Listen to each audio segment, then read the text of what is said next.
It has been a while since we have been here. For those of you who know where I am, I'm at Cafe in a Machine, and if you've followed this channel since the very start, this is where I used to come every single week to practice. This was like my training grounds, hence the thumbnail. And I wanted to make this video to basically explain why I used to come here every week and how it's made me a better photographer now compared to if I didn't do this every single week and if I didn't come here in the start. So we're gonna go take some pictures and I'm just gonna explain why you need to find your training grounds and how it's gonna make you a better car photographer, all right? Let's go. Right, so the first and most obvious one is gonna be practice, which is what I'm gonna do right now. I'm just gonna put the GoPro on, well, the iPhone. I use this now for POVs. We're just gonna take some photos while I explain, so I'm not just sat at the desk talking to you. I might as well practice as well. And that's literally the whole reason why we go to these places, is to practice. Just get that polarizer going. That's a cool shot. Because yeah, you know what you're doing with photography. Like I could turn up to a shoot and I'd know what I'm doing and I could get the job done. But if I didn't practice, I wouldn't find out these new little ways of shooting like I'm doing right now. Shooting through objects is what I learned here, because it was a place that's not spaced out the best sometimes. So I found ways to shoot through stuff to make the photos more interesting. And that's one thing you learn while going to these places, your training grounds, and practicing. You need to figure out new ways of shooting and just find different things that you wouldn't normally do. You don't want to be learning, well, obviously you're going to learn on a shoot, but you don't want to be like trying new things out and like figuring stuff out. You want to like have done all that in this place, so then when you arrive on the shoot, you know exactly what you're doing and you've got all these new ways of doing things because you've come to your training grounds and you've practiced. It's like anything, the more you practice, the better you get. So why would you not want to put in the extra hours to come and practice so you can take even better photos? It's interesting to see because I haven't been here since I first started, so like I'm taking, I think, better photos than I used to before, because I've had a lot more practice and I've done a lot more shoots since then. This polarizer isn't working for me though right now. The iPhone is so good for these POVs, it just does such a better job.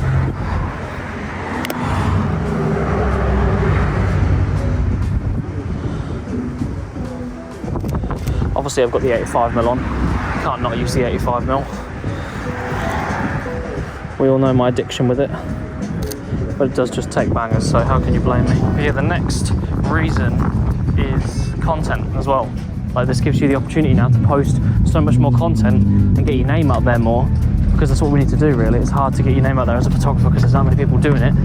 You need content to post, daily posts. So coming here is a perfect opportunity to stock up on loads and loads of content. Oh, my bike is literally right in the way of everyone. I need to move my bike, hold on.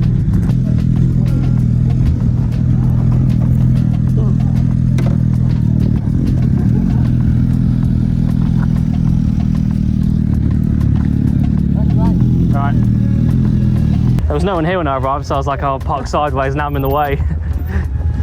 Oh, sorry about that, I just put my bike in the way of everyone. But yeah, content, you need content to post, whether that be reels, whether that be short form content, you need stuff to post. So coming to places like this, well, you can just stock up hundreds and hundreds of photos, as long as with you practicing, the good ones you can actually post. And then that's just gonna boost your profile up a little bit more as well. The whole social media thing and building up your platforms is something that you want. Then along with practicing your photography, this is going to give you the perfect opportunity to post, finding your training grounds. And I know people are going to say, well, I live in the middle of nowhere and there's not a lot around me. So do I. There's not a lot around me, but if I need to go somewhere, I'll drive. If you don't have a car, find someone that goes and make friends with them and get a ride there, or get your mum to take you. There's ways to do it. Don't just be like, oh, there's no one around me, so I'm not going to go do it. If there's no one around you, like when I first started, there was no events. So I used to just ride around my town on my bike, on my like actual push bike. I'd find people with cars parked up on the side of the road, like in their driveways, and then I'd just go knock on their door and be like, hey, do you want to go for a shoot? Do you know what I mean? And there's ways around it. If there's no events near you, then just drive around. I bet you any money in your town, someone's got a nice car that you can go and shoot with.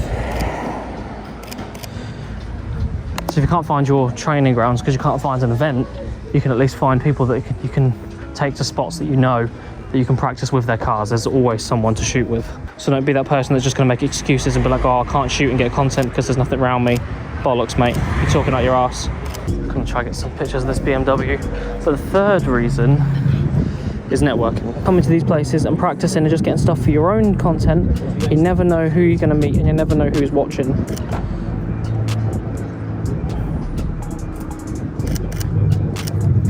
there might actually be someone that follows me, or maybe someone sees me at an event and then they see the pictures I've taken, it happens to be their car and they happen to own a dealership, and then, you know what I mean, one thing leads to another. It's just the perfect opportunity.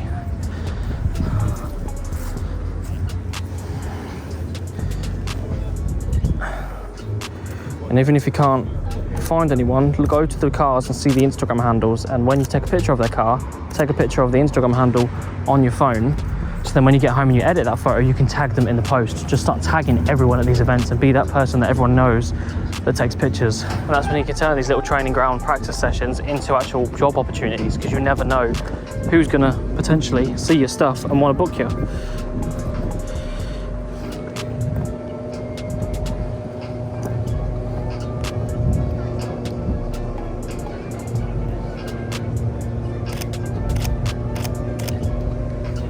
If you want to start doing this as a job, this is 100% the place to start.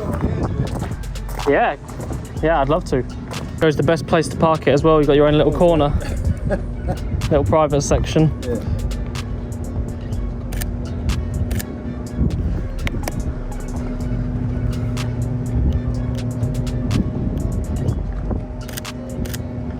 And then what I normally do in that situation is I give them the photos for free. So I didn't do it just then, but I'd normally talk to him because he asked me to put up the hood. He asked if I wanted the hood put up, so I'd say yes, and then I'd take some photos of it, and then I'd actually say, right, how about you give me your details, and when I've got the photos edited, I'll send you them over.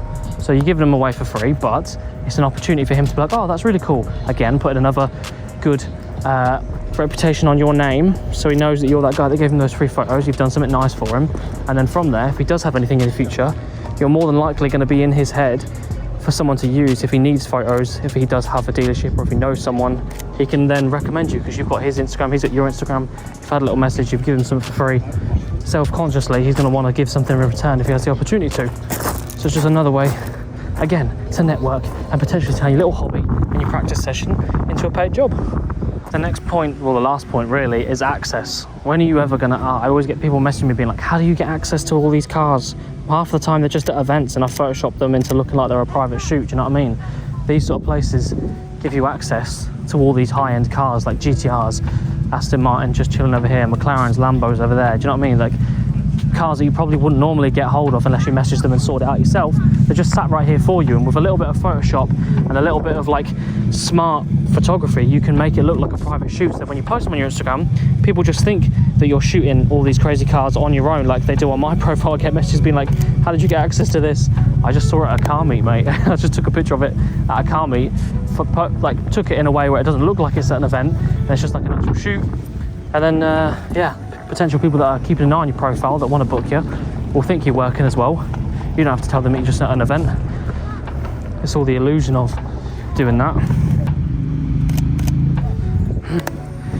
for them to then want to book you. Do you know what I mean? It's all an illusion. I know it's a funny thing to say, but it is. You kind of have to like make your profile, sorry, the wind, I'll walk backwards. You kind of have to make your profile look like you're working, so then potential customers take that into consideration, like, okay, yeah, he must be working because he's doing a load of jobs. I might not be. All of those photos on my profile might be free shoots and I haven't earned any money from them, but the person that wants to book me doesn't know that, so they'll just book me because they think I'm working. Do you know what I mean? It's the illusion of just keeping the content coming, keeping the practice going, making it look like you're busy all the time. It's going to give people that want to actually pay you to do that sort of thing for them even more confidence in you. It'll give them confidence because they see you posting, they see you doing the work, they like your work, they see you know this person recommended you to that person because you had a conversation. All of this stuff from the training grounds will, one, make you a better photographer, but two, just open up so many more opportunities for you as a photographer. So if you're just starting out, I've slowed it down now because I keep seeing the same stuff and I'm doing more private shoots and more paid stuff. But when you're starting out, this place, well, any place that you can find to be your training grounds, this McLaren looks nuts, is going to open up so many doors for you, for yourself, practice-wise, and for potential jobs. And just, there's no bad thing I can say about going to events. There's no reason why you shouldn't be going to them to practice if you want to do car photography. Obviously, if you do nature photography, then this is pointless, but then why are you watching this video? But yeah, the moral of the story is find somewhere where you can go and practice your car photography, be around cool cars, be around people that like cars and potentially have, like, if he can afford this, he's probably doing something in business that requires photography, or something that he could pay you quite handsomely for because he can drive a McLaren. Do you know what I mean? Like, these are the sort of people you need to be rubbing elbows with if you want to turn this into a job and be that guy that's known to everyone, that takes good photos, and you can hopefully book out your calendar. So yeah, I just kind of wanted to make this video because it's just questions that I get in my DMs really, and I just wanted to answer them and give you some advice while I was getting some cheeky little bangers like this when you're about to see at the back end. I love a flat shot of a car when it's got a nice body line, and I'll Photoshop the other cars and stuff out the background. So that's a little private shoot of my Aston Martin. And I'll tag an Aston Martin dealership sometimes. Like, there's just so many ways you can get yourself out there, practice, network, book jobs. Yeah, I just thought I'd give you all that information. So yeah, anyway, hopefully you enjoyed that video. All the photos you just saw were from my V2 pack, my new preset pack. People are loving them so far. I put some examples of other people's work and some testimonials on the screen. They're doing quite well. I use them every single day. So yeah, if you like the photos you just saw, then go check that out, link in the description, and obviously subscribe as well if you want some more value for your time and just some banging content, some banging photos. All right, see you later.